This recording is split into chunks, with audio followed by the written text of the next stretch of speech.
Judy was boring. Hello. Then Judy discovered ChumbaCasino.com. It's my little escape. Now Judy's the life of the party. Oh, baby, mama's bringing home the bacon. Whoa, take it easy, Judy. The Chumba life is for everybody. So go to ChumbaCasino.com and play over 100 casino-style games. Join today and play for free for your chance to redeem some serious prizes. ChumbaCasino.com. No purchase necessary. Void where prohibited by law. 18 plus terms and conditions apply. See website for details.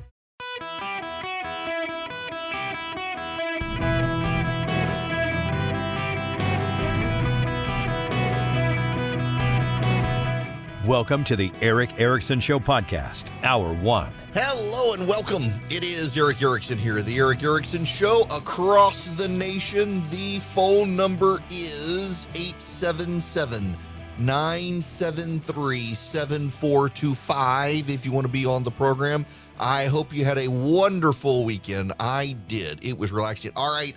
I can't wait until a small segment to waste your time with this.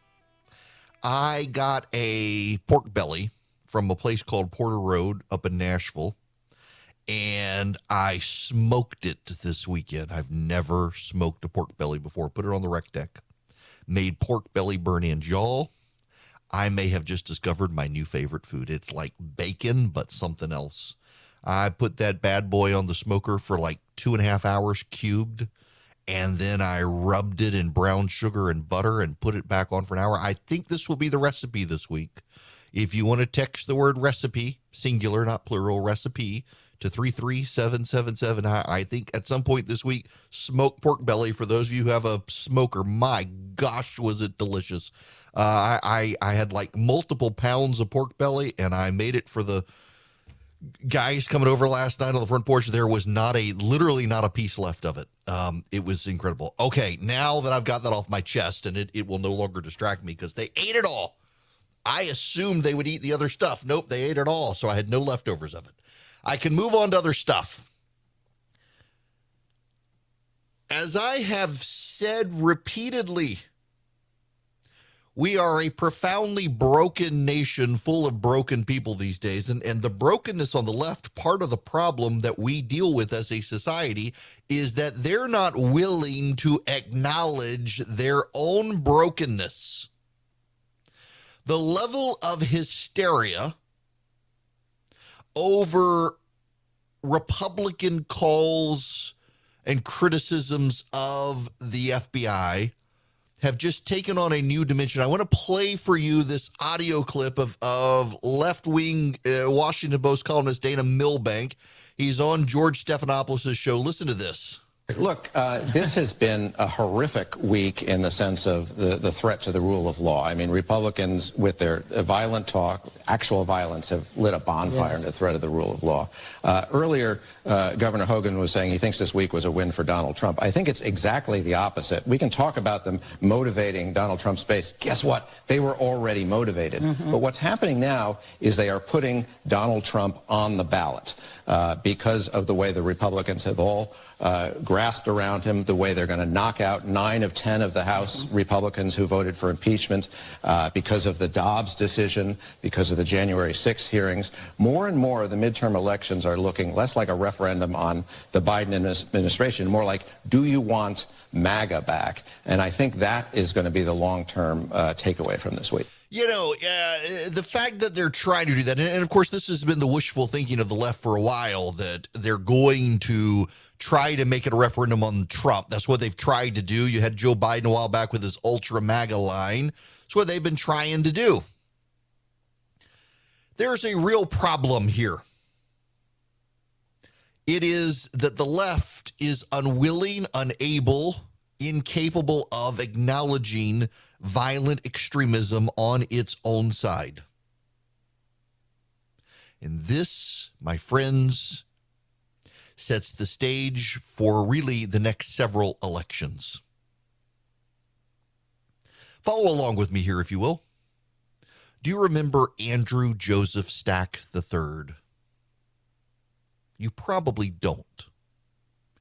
Andrew Joseph Stack III was a pilot. And one day he climbed in his Cessna and decided to go pay a visit to the IRS by slamming his plane into the building in Austin, Texas, committing suicide. Andrew Joseph Stack slammed his turboprop plane into the side of the IRS building in Austin, Texas, and it was immediately presumed to be a right-wing terrorist by the media. They rushed out to claim it was a right-wing terrorist. And it turned out that Andrew Joseph Stack was a communist.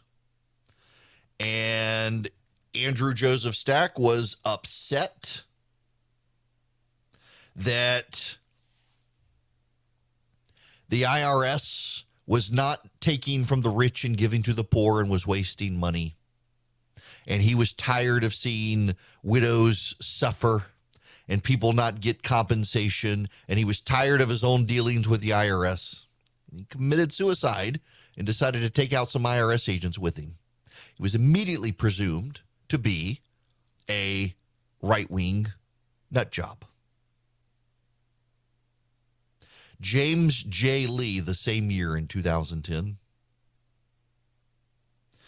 went into the Discovery Channel headquarters in Maryland and took hostages.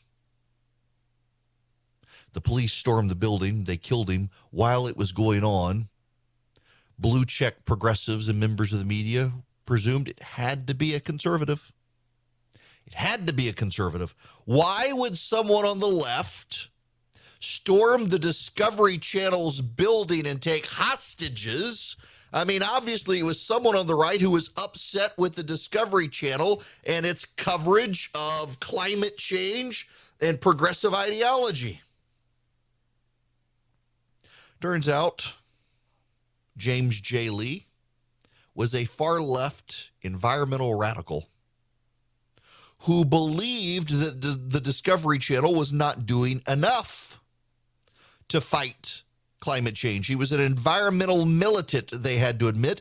Many of the people who were speculating it had to be a conservative deleted their tweets to cover up the fact that their presumption was that it was some sort of right-wing nut job.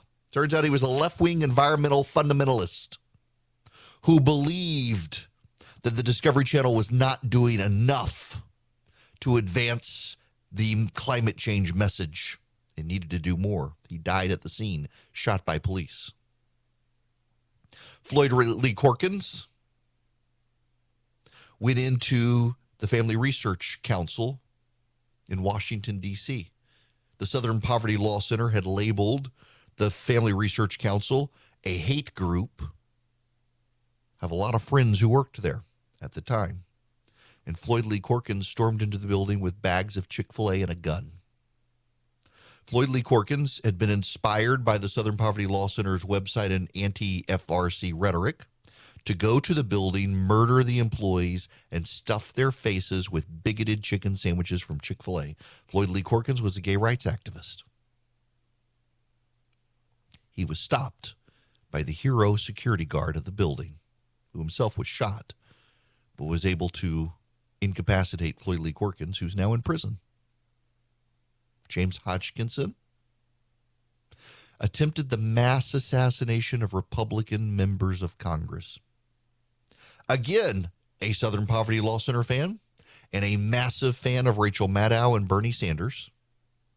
After hearing Republicans were going to repeal Obamacare and kill old people, Floyd Lee Corkins decided he needed to drive down to Washington and stop Paul Ryan and the Republicans from shoving Grandma off a cliff in the way the Democratic ads were portraying Ryan and the Republicans. So he showed up, found out where their baseball game practice was, and began shooting the Republican members of Congress, including Steve Scalise, who nearly lost his life. The police shot him. And what did the FBI say? The FBI decided it was actually suicide by police that really had nothing to do with trying to assassinate Republican members of Congress. The guy just was looking for somewhere he could go and die. Don't forget, that's what the FBI concluded. Even Democratic members of Congress were outraged by what the FBI did. I'm old enough to remember a couple of months ago, a man showed up at Brett Kavanaugh's house with zip ties, gun, knife, and other tools designed to break into his house, tie him up, torture him, and kill him. He only confessed because his sister pressured him into doing it. As the man said police were coming close, he wound up confessing. He wanted to kill Brett Kavanaugh over abortion, over Roe v. Wade. This was before the decision was even released. And I'm old enough to remember the White House to this day has not condemned the man who attempted to assassinate Brett Kavanaugh. I'm old enough to remember Supreme Court justices being harassed at restaurants because of the decision. And the White House said, this is democracy. This is democracy. For them to show up at their houses and protest and harass their families, it's just democracy in action. That's what the White House said. It's just democracy in action, said the White House press secretary. I'm old enough to remember that. Only happened a few months ago. Jane's Revenge has taken credit for a series of firebombings of pro-life pregnancy centers around the country. For those of you who don't know what they do because you've been indoctrinated by the left, these pregnancy centers provide free health care to pregnant moms. They can get their ultrasounds, their neonatal vitamins, see doctors, they can get cribs, they can get rocking chairs, they can get all sorts of stuff for free or at discount. They can get diapers. They don't just meet with the mom while they're with the pregnant. They meet with the mom after the child is born. They teach the mom how to raise the child. They walk with the mom. They do life together. A series of them have been vandalized, others firebombed. The FBI not even bothering to investigate. Jane's Revenge is probably a group of people out of some congressional office taking credit for other people's violence, but they've certainly perpetuated it by amplifying it and bragging about it and taking credit for it and encouraging more of it. The Atlantic magazine has a piece out on how the Republicans are pouncing on Jane's Revenge. They love it. They love the attention. They love the presumption of violence. It's all the Republicans doing it. The FBI, by the way, totally ignored Jane's Revenge. It's a local crime matter. It's like Kermit Gosnell, the abortionist, who was literally inducing labor, flushing babies down toilets. He was literally doing that. The Washington Post refused to cover it. They said it was a local crime story until it became a national crime story, and then they buried it.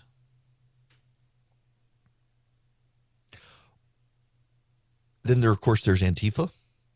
There are the riots during George Floyd protests where they burned down small businesses, stormed down streets. There's the riots during Trump's inauguration where they were burning up limousines and small businesses and smashing windows in Washington, D.C.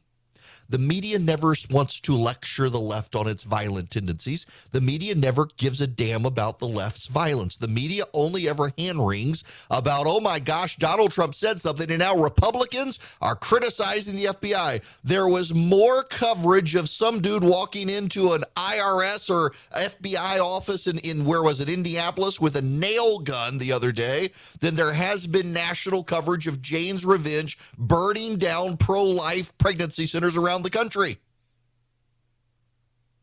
Floyd Lee Corkins went in armed to the Family Research Council with bags of Chick-fil-A to stuff the mouths of the bodies he intended to slay. The media passed it off as no big deal. One guy goes into an FBI office with a nail gun, and oh my gosh, Donald Trump is provoking people to violence.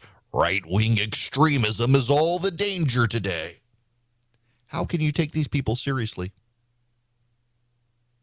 Violence on both sides becomes a problem, but only one side does the media obsess and fret about when there's an entire history of massive violence on the other side. In just the last decade, Andrew Stack and James J. Lee in 2010, left-wing extremists. One's a Marxist, one's an environmentalist. Floyd Lee Corkins, James Hodgkinson, the Kavanaugh would-be assassin, Jane's Revenge. The list goes on. That's not an exhaustive list. Antifa, the Black Lives Matter rioters in Kenosha, Wisconsin, and Washington, D.C.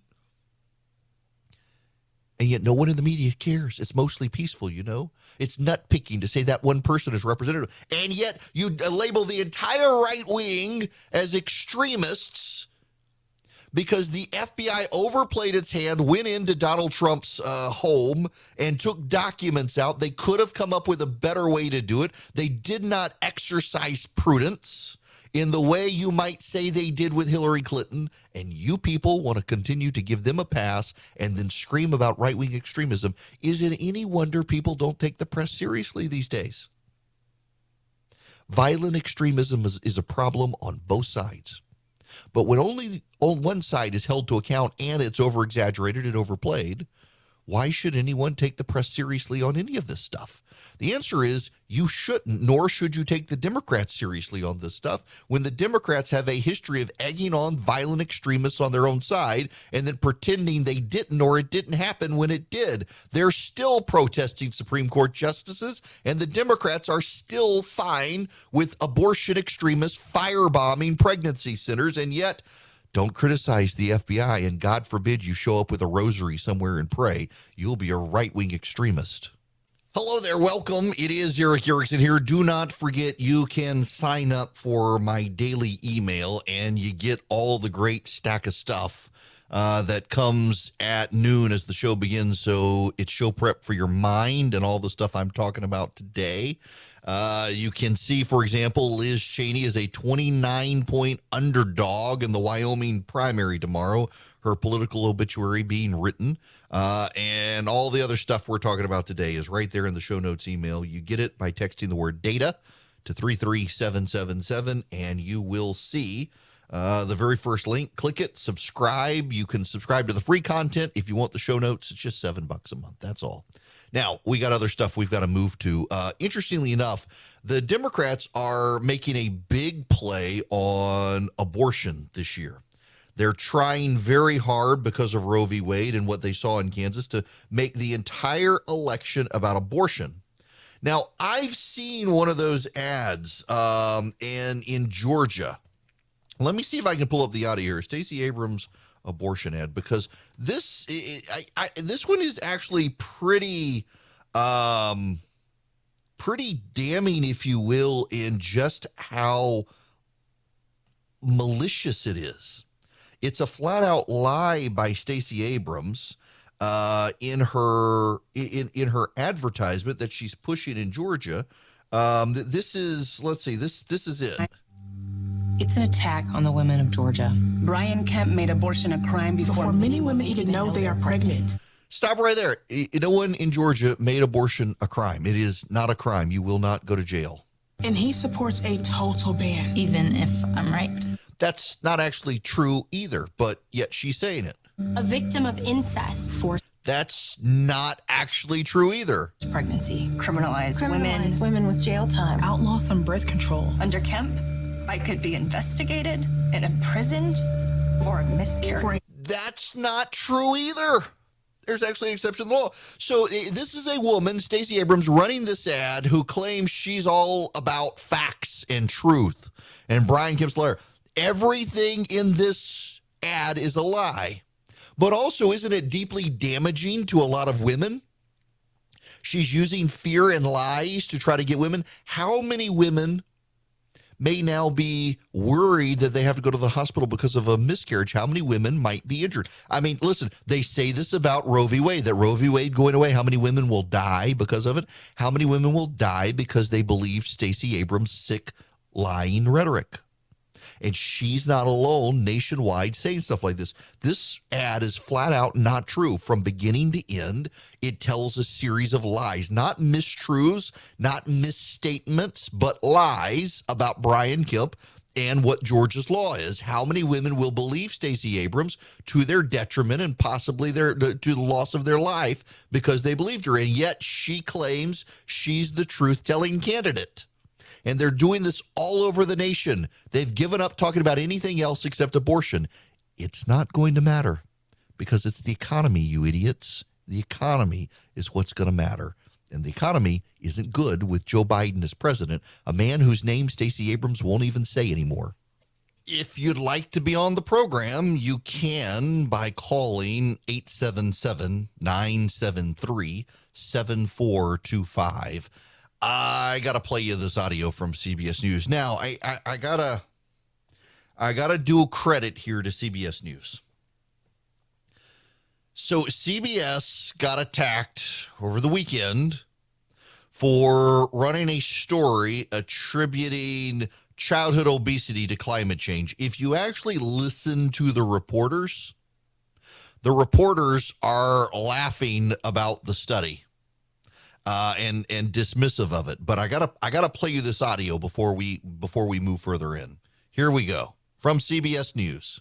My talk at the table is a new study showing how climate change, specifically higher temperatures, is making our children more inactive and more obese. The study published in journal Temperature found today's children are 30% less aerobically fit than their parents were at their age. Fewer children are reaching the World Health Organization's recommendation of 60 minutes of exercise a day. Now, listen, it has been a lot hotter, and the weather has been crazy.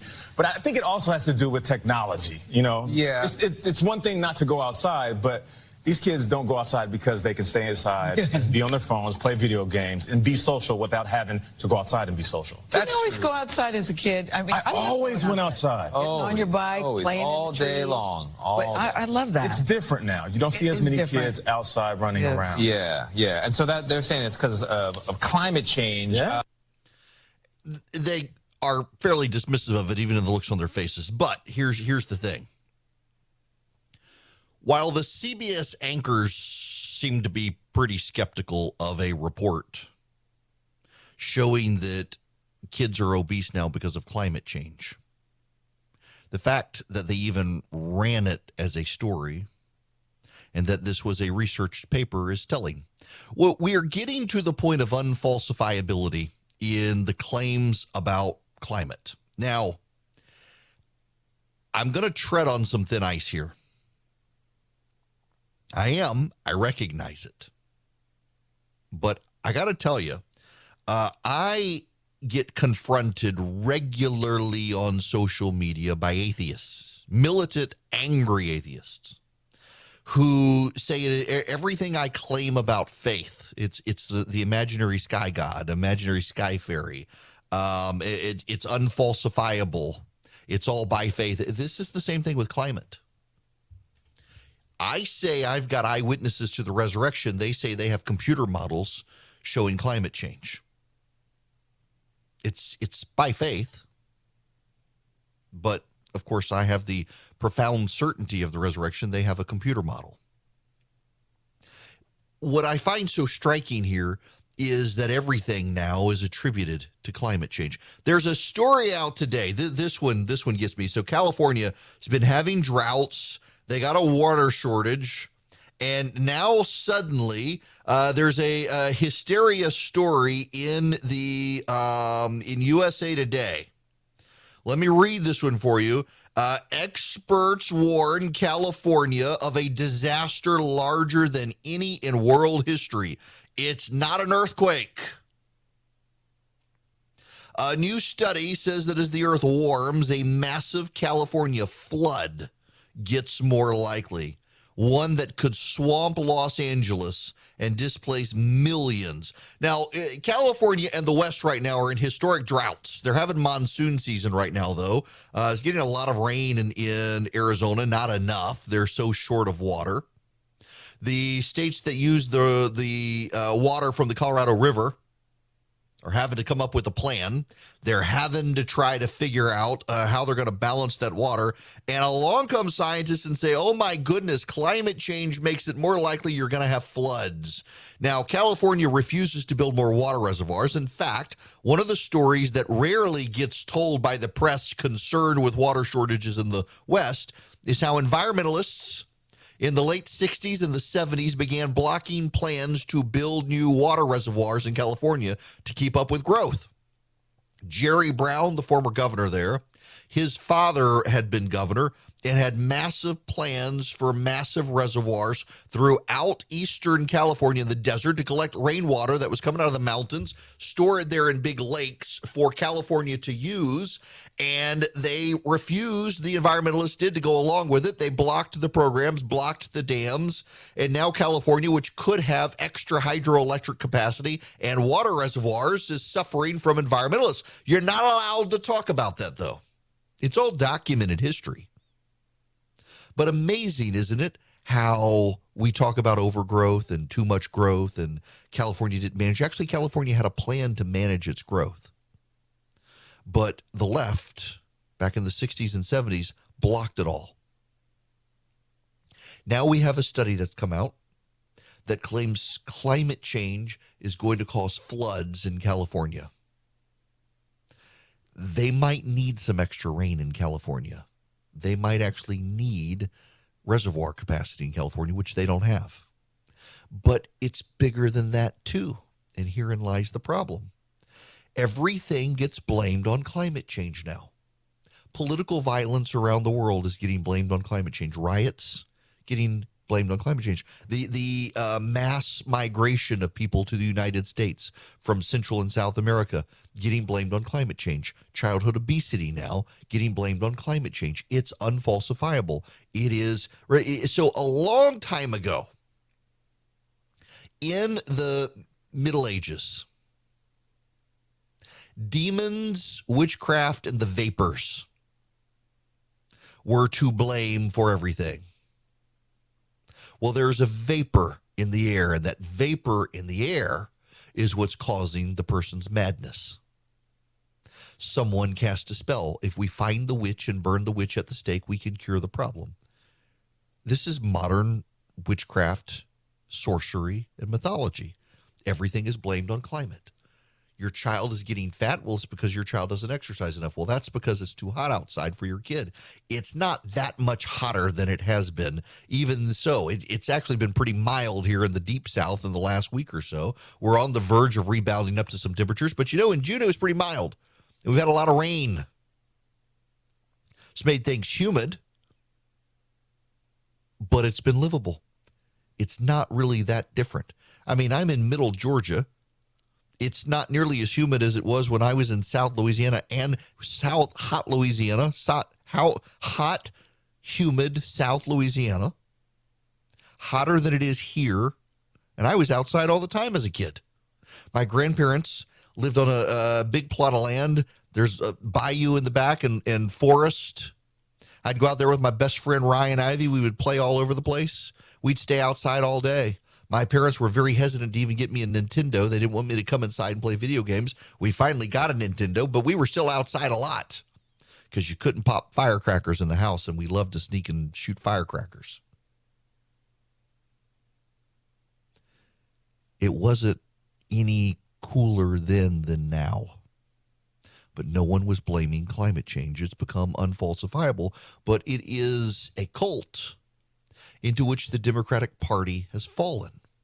So much so now that everything has to be about climate. Jennifer Granholm, who is, after Pete Buttigieg, may be the smuggest member of the Biden administration to show up on TV, and was on with CNN, asked about the Inflation Reduction Act, which more and more studies shows doesn't actually do anything about inflation. Listen to the smugness of this answer. I'm going to play you the question, too, so you get the full context here. There are 3 independent studies, though, that show it's actually going to have a minimal effect on inflation, and that many parts of the bill obviously don't even take effect until next year, some years later than that.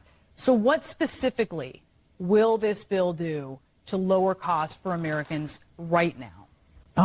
This first of all, immediately, people will be able to lower the fuel costs in their home. There's a 30% tax credit that you can claim in 2022 for installing energy-efficient windows, heat pumps, energy-efficient appliances.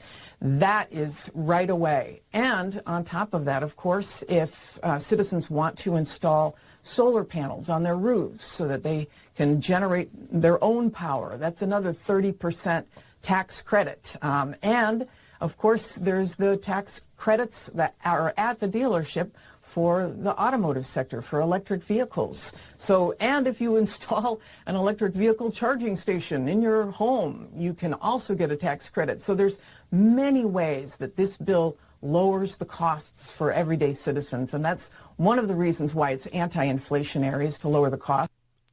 What If you go out and spend money, you'll get a tax credit. What if you're in the income tax bracket that doesn't even pay taxes? This is one of the perverse parts of the Democratic initiative. They presume that poor people have the cash on hand to go buy the expensive light bulbs and the expensive car. They would love to be able to do that. Do the Democrats not even relate to the middle class anymore? This is exactly why they're having problems with the working class. And it's all about the climate. Even Bloomberg now has a story out about how it's actually a climate bill masquerading as an inflation bill. No one believes that it is an inflation bill.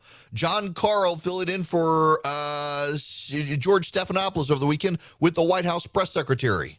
But let me ask you, it's called the Inflation Reduction Act.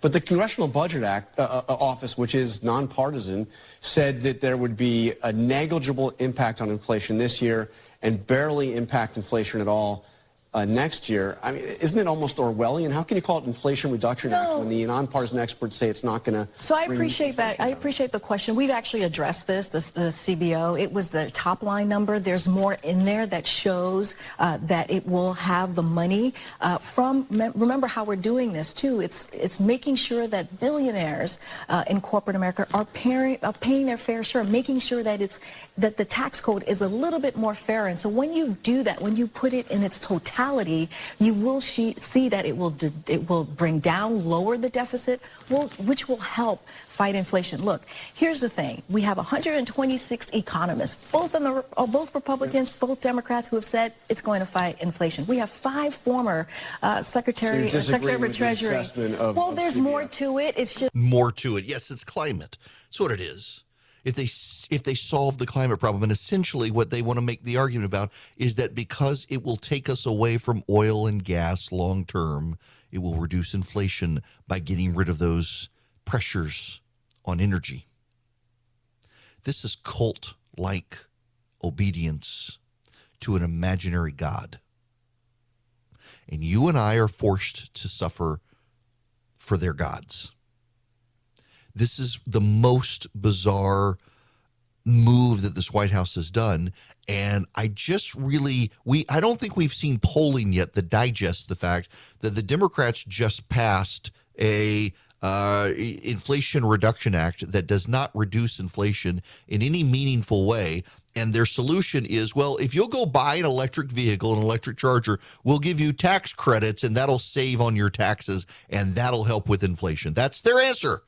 The dogma of the environmental elite in this country. I mean, a buddy of mine was just texting me during commercial break and said, the White House is expressing concern about China and Taiwan, but we can't really engage against China on this issue because of climate change. We need China to help us with the climate. The entirety of the Western world and its security apparatus is held hostage by the demands of the Greens and climate change. Remember, they want battery-powered rechargeable tanks. What happens when the Russians take out the power grid and you can't charge your battery-powered tank? These people are fools. They are fools. This is Romans 1 territory. Believing themselves wise, they became fools. That's what's happening here. It is a cult. They are worshiping creation. And you and I will be forced to pay the price unless, come November, they pay the price at the ballot box. One of the areas you are paying the price right now is your, 401k. I don't even want to look at mine, y'all. I don't want to look at my 401k right now. I mean, the market's been pretty good in the last couple of weeks, but overall, not so good. Not so good. If you're worried about the ebbs and flows of your retirement savings, consider gold and silver as a way to stop the ebbs and the flows as much as they are. You can reach out to my friends at Goldco at 855-904-5933. You'll get a free wealth protection kit to learn how to use gold and silver to protect and grow your money. Thousands of retirees are protecting their retirement savings. Many are getting $10,000 or more in free silver for doing it. Call my friends at Goldco. Find out how you qualify for their offer. They've helped thousands of Americans protect their retirement against inflation and stock market crashes. They might be a good fit for you. If you are at all interested in using gold and silver, reach out to Goldco, 904-5933, or just text Eric, E-R-I-C-K, text Eric to 33777. I will text you Goldco's phone number. Hello there. How are you? I hope you had a good weekend. It's Eric Erickson here. The phone number is 877-973-7425. Should you wish to be a part of this here program, I'm buddy of mine used this phrase. Have you heard of Blue Anon? Blue Anon is QAnon for the left. A buddy of mine used this phrase earlier. So in the Atlantic, they got these two crazy stories. One is how the right is benefiting from and championing a left-wing terrorist group that is burning down pregnancy centers in America. Jane's Revenge is the name of the terror group. And the FBI, by the way, not interested in investigating this group at all. And the Atlantic is also running a piece today. I kid you not, that the rosary, the Catholic rosary, it's a sign of extremism. This, my friends, is Blue Anon. You know, the QAnon folks believe some crazy stuff. The Satanist deep state cabal of human traffickers around the world, they strung a bunch of stories together to make it so. They just, crazy people. And there were some people I know who I've always respected and thought were sane people who bought into it. Till it all started to fall apart. The Q guys are back. But Blue Anon is kind of the same thing. There's just one fundamental difference between Blue Anon and QAnon. The media is all in on Blue Anon. The media is all in on Donald Trump as a threat to democracy who probably tried to sell state secrets to the Russians. They totally believe this stuff. So the media has been gone with gusto towards trying to expose and debunk QAnon, but can't do it to Blue Anon because the media is part of it. They are in on the conspiracy theory. They believe it. They intuitively have bought into it. They believe it with every fiber of their being, and you and I can't disabuse them of the notions that they have because they're in the conspiracy theory. They've become conspiracists. This is deeply, deeply, deeply troubling when you believe that a free people actually do need a free press. But when the free press has been captured by the Democratic Party and the conspiracy theories that its hardcore base perpetuate, the press is no longer free. The press is part of the problem. And the press uses its clout and influence to try to censor anyone who would object to the crazy things that the press says. And sadly, it looks like to some degree they're even capturing Fox News. I saw Fox referring to gender-affirming surgeries this morning on Twitter. Gender-affirming surgeries, which means genital mutilation. That's what they're actually talking about. But the Fox has subtly been pushing the trans agenda over the last few months, and they're captured by Blue Anon, it seems, in parts. But it's a pervasive thing on the left, and you can't talk them out of it. They all believe this crazy stuff. Lucky Land Casino, asking people, what's the weirdest place you've gotten lucky? Lucky? In line at the deli, I guess? Aha, in my dentist's office. More than once, actually. Do I have to say? Yes, you do. In the car before my kids' PTA meeting. Really? Yes. Excuse me, what's the weirdest place you've gotten lucky? I never win and tell. Well, there you have it. You can get lucky anywhere, playing at LuckyLandSlots.com. Play for free right now. Are you feeling lucky? No purchase necessary. Void where prohibited by law. 18+. Terms and conditions apply. See website for details.